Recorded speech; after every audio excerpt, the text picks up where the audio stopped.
বন্ধুরা, পরশুরাম ধারাবাহিকের আজকের পর্বে দেখানো হয়েছে কর্ণ চ্যাটার্জি কবিরকে কল করে। কর্ণ চ্যাটার্জি কবিরকে বলে, তুমি কোথায়? কবির বলে, পরশুরামের যেখানে আসার কথা আমি সেখানেই ওর জন্য অপেক্ষা করছি। কর্ণ চ্যাটার্জি বলে, না, তুমি ওখানে থাকবে না।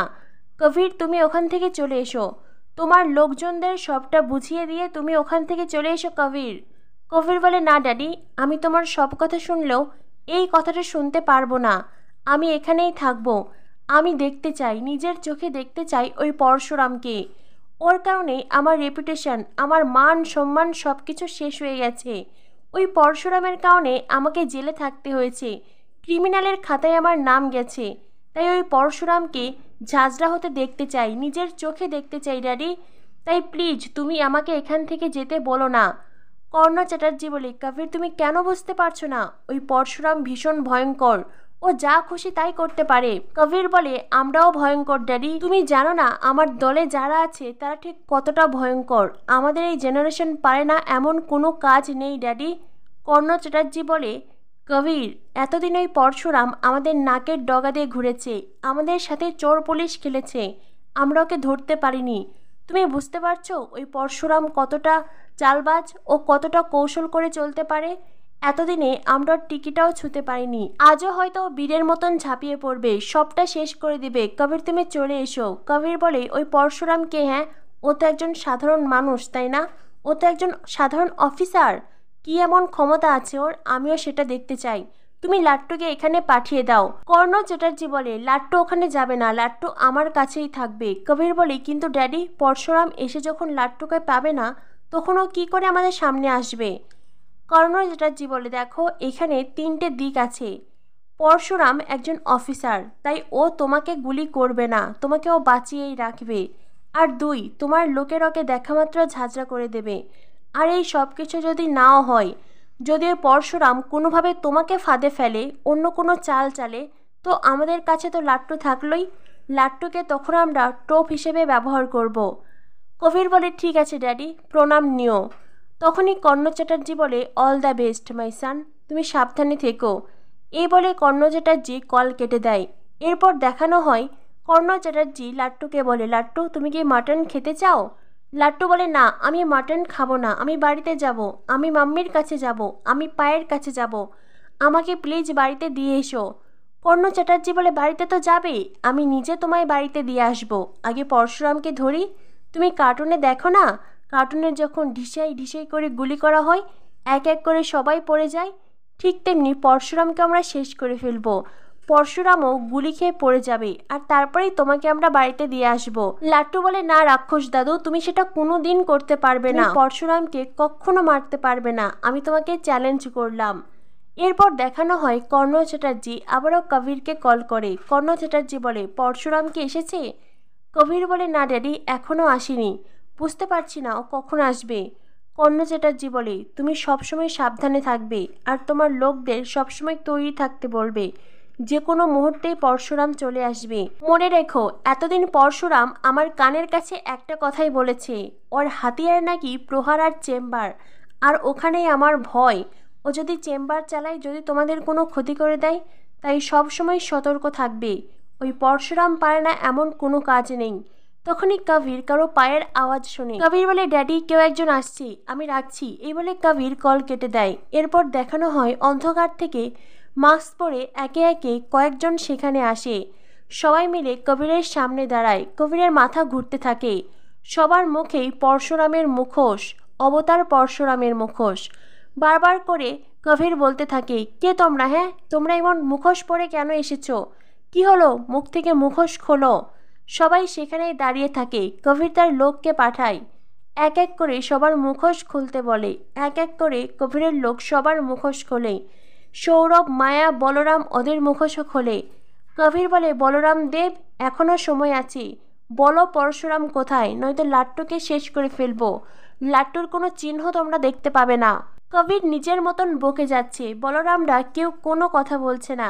একে একে সবার মুখ দেখা হয়ে গেলেই এরপরেই শেষে বাকি আছে পরশুরাম। কবির তখন তার লোককে বলে, এই এর মাস্ক খোল, ওই পরশুরাম। এরপরেই কবিরের লোক পরশুরামের মাস্ক খুলতে যায়, আর তখনই তার হাত কাঁপতে থাকে। তখনই পরশুরাম সেই লোকের হাত ধরে, এমনভাবে ধরে হাতের নার্ভগুলো যেন অবশ হয়ে যায়। কবিরের লোক ওখানেই মাটিতে জ্ঞান হারিয়ে ফেলে। একে একে সবাই আসে পরশুরামকে আক্রমণ করে, কিন্তু সব কয়টাকে মেরে শুইয়ে দেয় পরশুরাম। এরপরেই কবিরের পালা। পরশুরাম কবিরকে ঘুষি মারে, আর একটা ঘুষি খেয়েই কবির মাটিতে পড়ে যায়। কবিরের যেন জ্ঞান হারানোর মতন অবস্থা। এরপরেই সৌরভ বলরাম মিলে কবিরকে তুলে দাঁড় করায়। সৌরভ বলরাম কবিরকে ওখান থেকে নিয়ে যায়। তখনই কবিরের ফোন বেজে ওঠে। বলরাম কবিরের ফোন নিয়ে এসে পরশুরামের হাতে দেয়। কর্ণ চ্যাটার্জি ফোনের ওপাশ থেকে বলে, কবির, ওদিকের কি খবর? তোমরা এই পরশুরামকে মারতে পেরেছ? ফোনের এপাশ থেকে পরশুরাম বলে, বিষ্ণুর ষষ্ঠ অবতার পরশুরামের হাতিয়ার ছিল কুঠার, আর এই কমন ম্যান পরশুরামের হাতিয়ার প্রহার আর চেম্বার। কথাটা শোনার পরেই কর্ণ চ্যাটার্জি বুঝে যায় তার ফোন কে রিসিভ করেছে। তত সময়ে কর্ণ চ্যাটার্জির পায়ের তলা থেকে মাটি সরে যায়, চোখ বড় লাল হয়ে আসে। কর্ণ চ্যাটার্জি বলে, কে তুমি? ফোনের ওপাশ থেকে বলে, আমি পরশুরাম। কর্ণ চ্যাটার্জি, যদি তোমার ছেলে কবিরকে ফিরে পেতে চাও তবে লাট্টুকে ফিরিয়ে দাও। লাট্টুকে ফিরিয়ে দাও আর কবিরকে ফিরিয়ে নাও। 12 ঘন্টা সময় দিলাম, নয়তো তোমার ছেলেকে আমরা ইনকাউন্টার করে দেব। কথাটা বলেই পরশুরাম কল কেটে দেয়। অন্যদিকে কর্ণ চ্যাটার্জি ফোনের এপাশ থেকে বারবার করে বলতে থাকে, আমি লাট্টুকে ফিরিয়ে দেব, প্লিজ আমার ছেলেকে কিছু করবেন না, প্লিজ প্লিজ। তখনই সেখানে আসে আরাধ্যা আর জিৎ মুখার্জি। জিৎ মুখার্জি বলে, কি হয়েছে? আরাধ্যা বলে, বাবা কি হয়েছে? আপনি এমন চুপ করে আছেন কেন? জিৎ মুখার্জি বলে, কি হয়েছে মিস্টার চ্যাটার্জি, প্লিজ বলুন, এমন চুপ করে থাকবেন না, আমাদের তো চিন্তা হচ্ছে কবির কি পেরেছে পরশুরামকে মারতে? কর্ণ চ্যাটার্জি বলে, না, কবিরকে ওই পরশুরাম তুলে নিয়েছে, বলেছে লাট্টুকে ফিরিয়ে দিলে ওরা কবিরকে ছেড়ে দেবে, নয়তো 12 ঘন্টার মধ্যে ওরা কবিরকে এনকাউন্টার করে দেবে, আমার ছেলেকে ওরা মেরে ফেলবে। উফ, আমি 100 বার বলেছিলাম, 100 বার বলেছিলাম বাবা তুই এমন রিস্ক নিস না, কিন্তু আমার কোনো কথা শুনলো না। ইয়ং ব্লাড, কারোর কোনো কথা শুনে না, নিজেদের ওপরে ওভার কনফিডেন্স। ওরা কি আর পরশুরামের সাথে পারে? আপনিই বলুন না, কি করে পারবে ওরা? না জানি ওরা কবিরের সাথে ঠিক কেমন আচরণ করছে, আমার ছেলেটাকে মেরে ফেলবে বলছে। আরাধ্যা, আরাধ্যা তুমি বলো না, তোমার কুষ্টিতে কি বৈধব্য লেখা আছে? কি হলো বলো? আরাধ্যা বলে, বাবা এসব কি বলছেন আপনি? কর্ণ চ্যাটার্জি বলে, আমি কিচ্ছু ভাবতে পারছি না, আমি আমার জীবনের সব কিছু হারিয়েছি, আমি আমার সন্তানকে হারাতে পারবো না, আমি এক্ষুনি যাব, ওই লাট্টুকে ফিরিয়ে দিয়ে আসবো। জিৎ মুখার্জি বলে, না, আপনি লাট্টুকে ফিরিয়ে দিয়ে আসবেন না। কর্ণ চ্যাটার্জি বলে, মানে আপনি কি বলছেন? জিৎ মুখার্জি বলে, দেখুন, যে কোনো কারণেই হোক লাট্টুর প্রতি পরশুরামের আলাদা একটা ভালোবাসা আছে। পরশুরাম লাট্টুর প্রতি সদয়, তাই ও লাট্টুকে ফিরে পেতে চায়। ও লাট্টুকে না পাওয়া অবধি কবিরের কিচ্ছু করবে না, আর এটাই আপনার মূল অস্ত্র। আপনি এখন যদি লাট্টুকে ফিরিয়ে দেন তবে ওরা কবিরের ক্ষতি করবে, তাই আগে কবির বাড়িতে আসবে, তারপরে লাট্টু যাবে, তাছাড়া নয়। ওই পরশুরামকে পেতেই হবে, এটাই আমাদের লাস্ট খেলা। এখন কিন্তু দান সমানে সমানে আছে। এরপরে জিৎ মুখার্জি লাট্টুর কাছে যায়। জিৎ মুখার্জি বলে, লাট্টু বলো না, লাট্টু পরশুরামকে, পরশুরাম দেখতে কেমন বলো? লাট্টু বলে, দুষ্টু দাদু, তুমি এই রাক্ষস দাদুর দলে, তাই না? জিৎ মুখার্জি বলে, কি আর করবো লাট্টু বলো, আমি বুঝতে পারছি তুমি অনেক ছোট্ট বাচ্চা, তোমার সাথে এমনটা করা ঠিক নয়, কিন্তু এটা তোমার মেয়ের জীবনের ব্যাপার, ওর সংসারের ব্যাপার। ওই পরশুরাম কবিরকে ধরে রেখেছে, তোমাকে না দিলে ওরা কবিরকে ছাড়বে না, তাই বলো না, বলো না পরশুরাম কে? তুমি পরশুরামকে চেনো? তখনই লাট্টু বলে, আমি বাড়ি যেতে চাই, আমি মাম্মির কাছে যেতে চাই, আমি পায়ের কাছে যেতে চাই। জিৎ মুখার্জি বলে, বাড়ি যাবে? ঠিক আছে যাও। লাট্টু খুব খুশি হয়ে যায়। লাট্টু বলে, সত্যি সত্যি আমি বাড়ি যেতে পারি?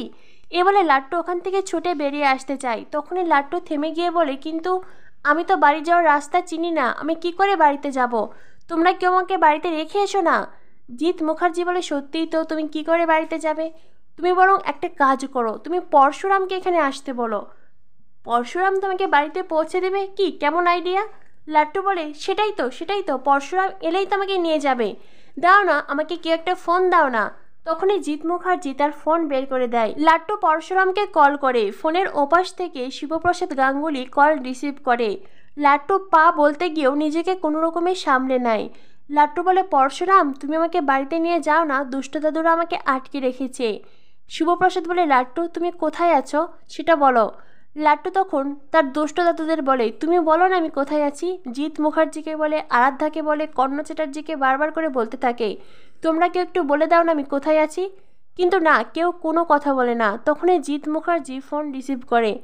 জিৎ মুখার্জি বলে, পরশুরাম, লাট্টু আমার নাতি হয়, আমি চাই না আমার নাতির কোনো ক্ষতি হোক। দেখো, কবিরকে মেরে তো তোমার কিছুই হবে না, কোনো লাভই হবে না।